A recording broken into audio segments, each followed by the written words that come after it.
ప్రైజ్లార్డ్. ప్రభువైన యేసు నామములో అందరికీ వందనములు. ఈ దినం దేవుని వాక్యంలో నుంచి కీర్తనలు 106వ అధ్యాయం మొదటి 2 వచనాలు.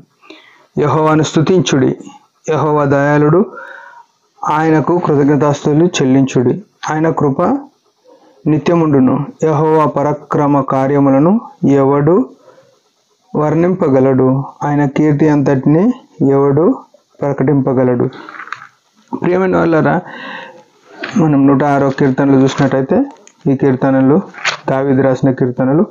ఏమంటున్నాడు దావీదు? యెహోవాను స్తుతించుడి అంటున్నాడు. నిజంగా దావీదు జీవితంలో ఎన్ని పరిస్థితులు ఉన్నా అన్ని పరిస్థితుల్లో కూడా దేవుని కీర్తించినట్టు, గణపరిచినట్టు, స్తుతించినట్టు చూడగలుగుతున్నాం. ఎందుకు స్తుతించమంటున్నాడు? యెహోవా దయాళుడు అంటున్నాడు. నిజంగా ఎవరు చెప్పగలుగుతారు యెహోవా దయాళుడు అని? అంటే ఆయన దయను రుచించిన వారు, లేకుంటే ఆయన దయను పొందినవారు మాత్రమే చెప్పగలుగుతారు. ప్రియమైన వాళ్ళారా, ఈనాడు దేవుని మందిరంలో మనము ఆరాధనకు వచ్చిన మనము యేసుక్రీస్తు ప్రభు యొక్క సిలువ ప్రేమను, సిలువ దృశ్యాన్ని చూసి ఆయనలో ఉన్న దయను ఎరగక ఉన్నామా మనం? ఇంకా ఆయన దయను, ఆయన కనికరాన్ని, ఆయన వాత్సల్యతను, ఆయన ప్రేమను రుచి చూచి ఆయనను ఆరాధించకుండా పోయేటోళ్ళు చాలామంది ఉన్నారు.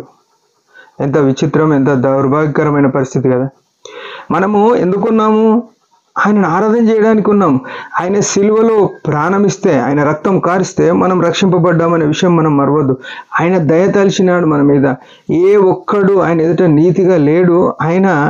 మనకు ఆయన కనికరం చొప్పున, ఆయన కృప చొప్పున మనం కృపకే పాత్రులమైనాము. యేసుక్రీస్తు కృపగా ఈ లోకానికి వచ్చినాడు. ఆ వాక్యమే కృపా సత్య సంపూర్ణుడుగా మన మధ్యకు వచ్చానని యోహాను 1:12 1:14 రాయబడింది.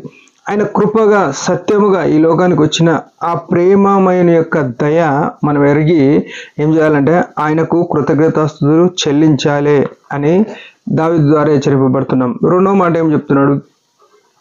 ఆయన కృప నిత్యముండును. ప్రియమైన వాళ్ళారా, మన జీవితం, మన బతికెంత? 60 సంవత్సరాలు, 70 సంవత్సరాలు. బైబిల్ ప్రకారం చూస్తే 70 సంవత్సరాలు, 80 సంవత్సరాలు అధిక బలం ఉంటాయి అని ఉంది. సరే, ప్రభు కనికరిస్తే ఇంకొంచెం ఎక్కువైనా బతకొచ్చు. కానీ ఆయన కృప ఎట్లుంటుందంటే ఆదాము దగ్గర మొదలైన కృప, ఆది కాండంలో దాదాపు బైబిల్ ప్రకారం చూసుకుంటే ఇప్పటికీ 6000 సంవత్సరాలు దాటిపోయింది. 6000 సంవత్సరాలు ఆ కృప ఎట్లుందంటే గింత కూడా, అంటే ఒక నిండు కుండలో ఎన్ని నీళ్ళు తీసినా తక్కువ అయిపోతాయి. కానీ ఈయన కృప ఎంత మంది పొందినా ఆ కృప తక్కువ కాలేదు. ఎంత అపారమైన కృప అయిన చూడండి.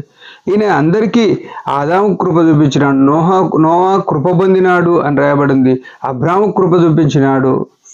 ఇంకా చూసుకుంటే యోబుకు కృప చూపించినాడు, యోనాకు కృప చూపించినాడు, దావీదు కృప చూపించినాడు, సొలొమోను కృప చూపించినాడు, అపొస్తలుడైన పౌలుకు చూపించినాడు.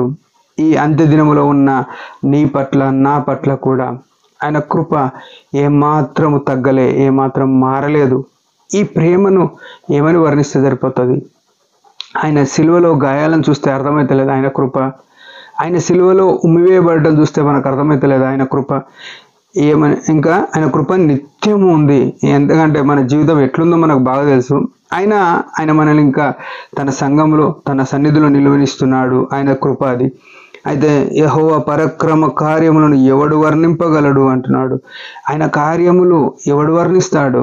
దైవమైన దేవుడు నీ కొరకు, నా కొరకు మానవుడుగా అయినాడు. ఎవరు వర్ణించలేని కార్యం అది. ఇంకా ఏమంటున్నాడు? ఆయన కీర్తి అంతటిని ఎవడు ప్రకటింపగలడు?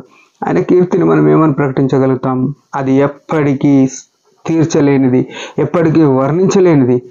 ఈ గొప్ప కార్యం చేసినందున హృదయమారా ఆయనను స్తుతించి ఆరాధన చేద్దాం. దేవుడి మాట దీవించును గాక. ఈ మాటలు మనసులో పెట్టుకొని క్లుప్తంగా ఆరాధన చేద్దాం. పరమ తండ్రి యేసు ప్రభు నామమును బట్టి వందనాలు. దావీదు జీవితంలో నీ దయను, నీ కృపను, నీ వాత్సల్యతను రుచి చూచి ఆరాధన చేసినాడు. మా కొరకు కూడా సిలువలో ప్రాణం పెట్టినావు.